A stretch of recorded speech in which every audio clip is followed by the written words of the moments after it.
Well, Secretary Kemp, I am privileged to tell you that there is a remarkable receiving corps represented here today. We not only caught one of your bombs, we're running with it. Please, everyone welcome the Secretary of Housing and Urban Development, Jack Kemp. Thank you, David. Thank you. David, thank you. One of the curses of my football career is to hear outrageous metaphors used in introductions. That ranks up there, Dave. I know your heart's in the right place, but bombs and bullets and it just doesn't seem right. But I am thrilled to be here. Appreciate your leadership, David.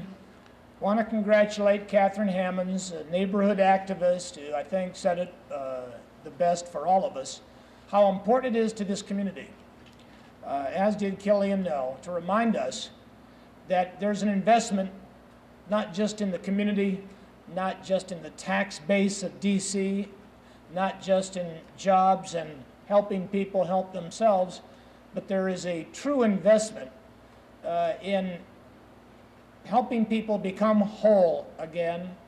And as Killian Know reminded us, we are all the beneficiaries of the efforts that are being made through this Lazarus house. Jonathan Swift said, "The art of vision is the ability to see things that are invisible." Looking at this building, and perhaps even looking at some of the people who might live in this SRO hotel to be, there will be the cynics who stand on the sidelines and say, well, it's not worth it. We can't see the progress. The building looks decrepit, or maybe there are some lives not worth investing in. But as Killian reminded us, and as Catherine represents, and as Ali Carr has so well demonstrated to this community through his tremendous efforts, and as Patty Abramson alluded to in her remarks about the Samaritan Inn and its future, and Courtney Clark here representing her daddy, Jim Clark, I can't think of a better message to the community, to the country, indeed to the whole world, that there are ways of not only building, but building lives and families and hope into our communities. And so I think the visionary, the real visionary here are the people who have invested in Lazarus House. The visionaries here are not the ones who look at this in terms of its brick and mortar and the fact that perhaps it'll add to the tax base of DC. The visionaries today are the ones who see the change in lives, the change in the community, the wholeness that it will bring to not only DC, but to the whole world. One common thread keeps being woven throughout everybody's remarks. We hear words like investment. Of course, Lazarus and Samaritan remind us of both Hebrew and Christian scripture. Empowerment was used by Patty. I want to add Oliver Carr's favorite historical metaphor, Dickens' use of the words the best of times and the worst of times. It is indeed in America the best of times in terms of what we are seeing around the world and the exciting chances for peace and democracy spreading throughout the whole globe. It's the worst of times if you're homeless. It's the worst of times if there's no affordable housing.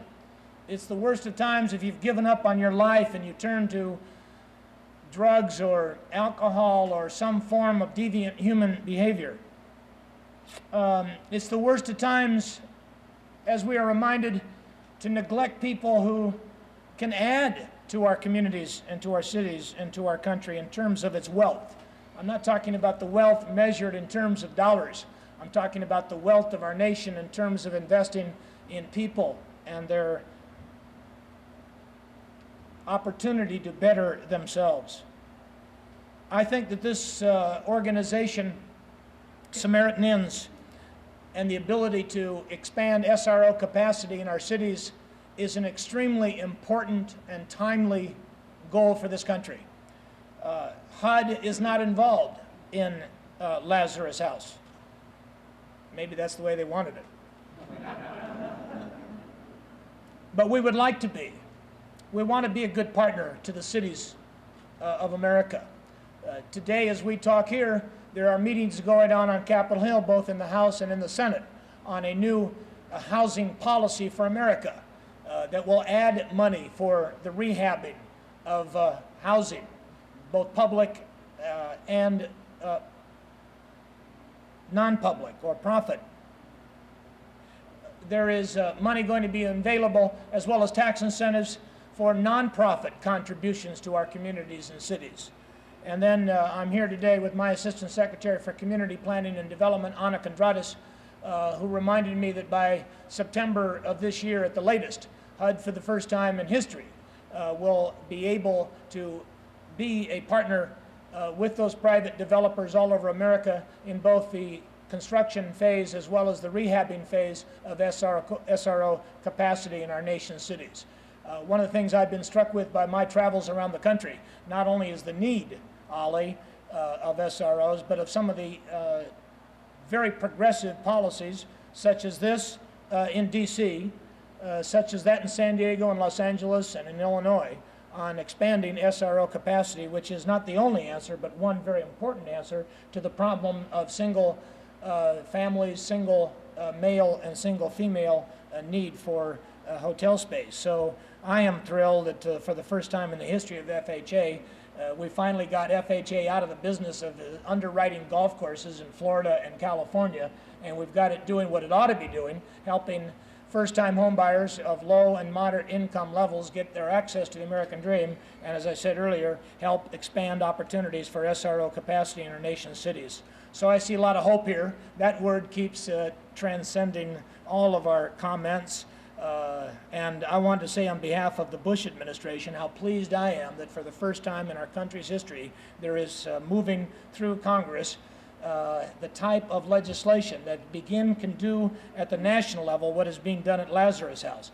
Tie our aid in transitional housing and emergency shelter programs and our aid to homeless men and women to the type of social services, job training, daycare, help for those problems that will not only treat the individual in terms of his or her immediate needs, but begin to help build whole lives again so that we can do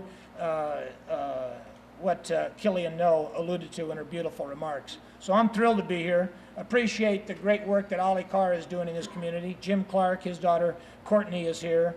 Thank all of the contributors to Lazarus House, and just conclude with my favorite phrase from the Bible, which is the spirit of Nehemiah. When his brother showed him the decrepit condition of the walls of ancient Jerusalem, Nehemiah, the HUD secretary, got all his friends together, and he said, "You see the trouble we're in. Jerusalem lies in ruins. Its gates have been burned with fire."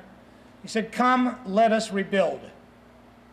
Come, let us rebuild the walls of Jerusalem." And he said, "We will no longer be in disgrace." Ladies and gentlemen, if we don't rebuild our cities, if we don't rebuild SRO capacity, if we don't rebuild housing opportunities and job opportunities for our people in our nation's cities, we will be in disgrace. We will be disgraced in the eyes of the world that are beginning to discover democracy and opportunity and markets and freedom and the Declaration of Independence. It is absolutely essential that we match those efforts by making our cities, our country, what it was truly meant to be, a city on a hill that can be an example to nations from Africa and Asia to Latin America and Eastern Europe. So I salute the men and women who are builders. There's always Sanballat and Tobiah and Geshem who stand over on the street corner and point out where we're making mistakes.